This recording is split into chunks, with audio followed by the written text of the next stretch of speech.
Husband office থেকে বাড়ি ফিরে এসে ফ্রেশ হয়ে চা টা খেয়ে হুট করে প্ল্যানিং হচ্ছিল মানে কনফিউজ ছিলাম বাইরে বের হব কি হব না, কোনো প্ল্যানিংই নেই। হুট করে প্ল্যানিং হলো যে বাইরে বেরোবো অল্প।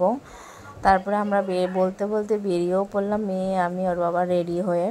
তো ওয়েদারটা ভালোই ছিল, বেশি ঠান্ডাও না গরম না, যেরকম পুজো পুজো ভাব আসলে একটা ওয়েদার থাকে না, ঠিক সেরকম ভাব চলে আসছে এখনই। আর তো বেশি দিন নেই পুজো, সব এলো বলে।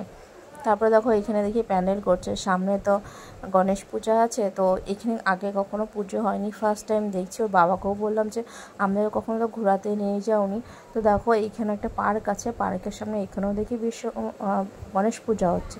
ওর বাবা বললো যে এখানে ফার্স্ট টাইম হচ্ছে, আগে কখনো হয়নি।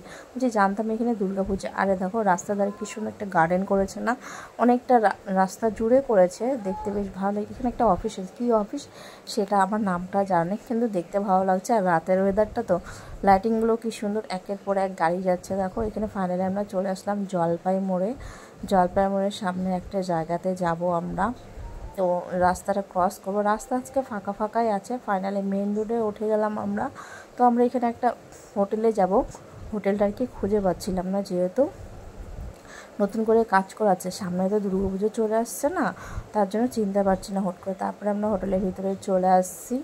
তো আমরা এখানে খাওয়া দাওয়ার কিছু খাবো না, তো একটা জিনিস নিতে আসলাম, সেটা নিয়ে যাব। আর এখানে দেখো একটা ভাই কি সুন্দর করে রুটিগুলো বেলছে, আর আমরা ওয়েট করছি খাবারটা নেওয়ার জন্য। তো ফাইনালি খাবারটা নিয়ে চলে আসছি। ব্লগটা কেমন লাগলো অবশ্যই জানো। আমার না সবথেকে বড় রান্না করতে ইচ্ছে করে, যার জন্য খাবার আনতে গেছিলাম হোটেলে, আমি আর মেয়ে আর ওর বাবা।